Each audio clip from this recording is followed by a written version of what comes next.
రాయవరం గణపతి బాణసంచా కేంద్రంలో జరిగిన అగ్ని ప్రమాద ఘటనా స్థలాన్ని మరోసారి పరిశీలించిన Eluru range IG GVG Ashok Kumar ప్రమాదానికి దారితీసిన కారణాలపై పరిశీలన అనంతరం రాయవరం పోలీస్ స్టేషన్లో అధికారులతో సమావేశమై ఘటనకు సంబంధించిన పూర్తి వివరాలు అడిగి తెలుసుకున్న ఐజీ రాయవరం పోలీస్ స్టేషన్లో పలు రికార్డులు పరిశీలించిన ఐజీ అనంతరం మీడియాతో మాట్లాడిన ఐజీ అశోక్ కుమార్ ఐజీ వెంట జిల్లా ఎస్పీ రాహుల్ మీనా డీఎస్పీ రఘువీర్ మండపేట రూరల్ సీఐ దొరబాబు ఉన్నారు.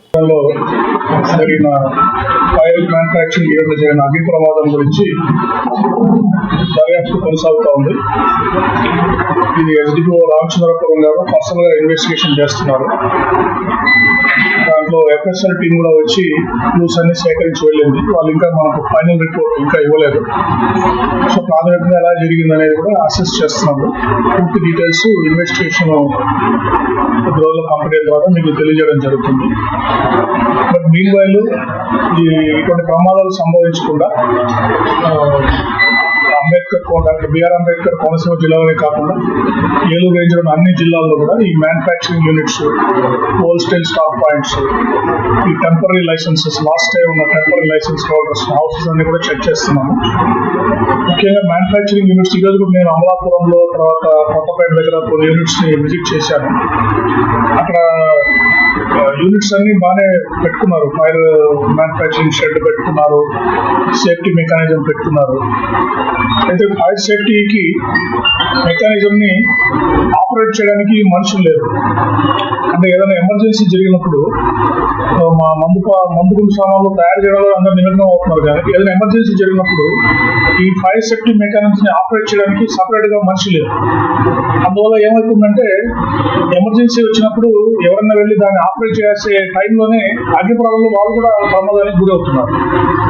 అది నేను ఎస్పీ గారి దృష్టికి తీసుకురావడం జరిగింది. కలెక్టర్ గారు త్వరలో ఆర్గనైజ్ చేసే మీటింగ్ లో ఒక మనిషిని ఎక్స్క్లూజివ్ ఇటువంటి యూనిట్స్ లో ఈ సేఫ్టీ మెకానిజం ఫైర్ సేఫ్టీని అబ్జర్వ్ చేయడానికి ఒకరు వాళ్ళు ట్రైనింగ్ ఇచ్చి పెడితే బాగుంటుంది. సో దట్ ఏదైనా ఎమర్జెన్సీ జరిగినా కూడా ఈయన ఫ్రీగా ఉండి వెంటనే యూనిట్స్ ని యాక్టివేట్ చేస్తారు.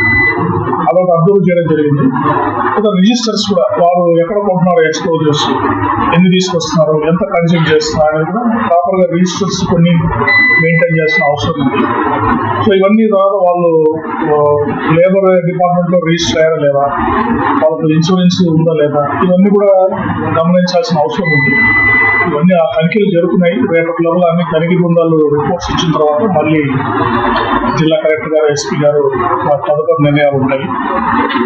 సో ఇంకోటి నేను విజ్ఞప్తి చేసేదంటే ఈ దీపావళి సందర్భంగా ముఖ్యంగా ఈ డాక్టర్ బిఆర్ అంబేద్కర్ కోనసీమ జిల్లాలో మేము అబ్జర్వ్ చేసింది, లాస్ట్ ఇయర్ ఎవరైతే టెంపరీగా లైసెన్సెస్ తీసుకున్నారో అమ్ముడు సామాన్లు అమ్మడానికి 3 రోజుల వరకు వాళ్ళకి ఇస్తారు దీపావళి పండుగ ఉండగా.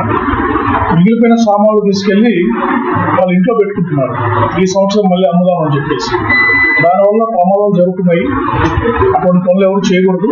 ఏదైనా అటువంటి ఎక్స్ప్లోజివ్స్ ఉంటే వెంటనే వాటిని సేఫ్ ప్లేస్ కి తరలించాలి. మేము పట్టుకుంటే మాత్రం రైడ్ చేసి వాళ్ళ మీద కేసెస్ కట్టడం జరుగుతుంది. ఎందుకంటే ప్రమాదం జరిగితే వాళ్ళకే కాకుండా ఆ చుట్టుపక్కల వాళ్ళకు కూడా ఇళ్ల మధ్యలో ప్రమాదం జరిగే అవకాశం ఉంది. అంటే ఇల్లీగల్ కూడా ఎవరన్నా మ్యానుఫ్యాక్చరింగ్ యూనిట్స్ తప్ప ఇల్లీగల్ గా ఈ ఫైర్ క్రాకర్స్ మ్యానుఫ్యాక్చర్ చేస్తే కూడా కఠిన చర్యలు ఉంటాయి. మేము ఐడెంటిఫై చేస్తున్నాం ఈ ఎక్స్ప్లోజివ్స్ అంటే ఫైర్ క్రాకర్ లో సామాన్లలో ఉపయోగించే సామాగ్రి ఎక్కడి నుంచి వస్తుంది. పెద్దాపురం నుంచి ఎక్కువ మంది తెచ్చుకుంటున్నారు ఈ సామాన్లన్నీ, సల్ఫర్ ఇవన్నీ తెచ్చుకుంటున్నారు. ఆ స్టోర్ వాళ్ళకు కూడా మేము చెప్పబోతున్నాము.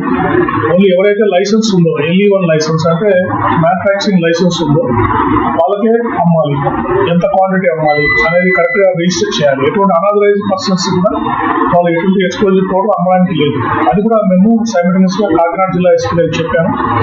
అటువంటి వాళ్ళు ఎంతమంది ఉన్నారు ఎక్స్ప్లోజివ్ పౌడర్స్ అమ్మేవాళ్ళు, వాళ్ళ మీద కూడా తనిఖీలు ముమ్మరం చేస్తున్నారు. సో ఎక్కడి నుంచి ఎక్స్ప్లోజివ్ పౌడర్ వస్తూ ఉంది అక్కడ తనిఖీలు ఉంటాయి.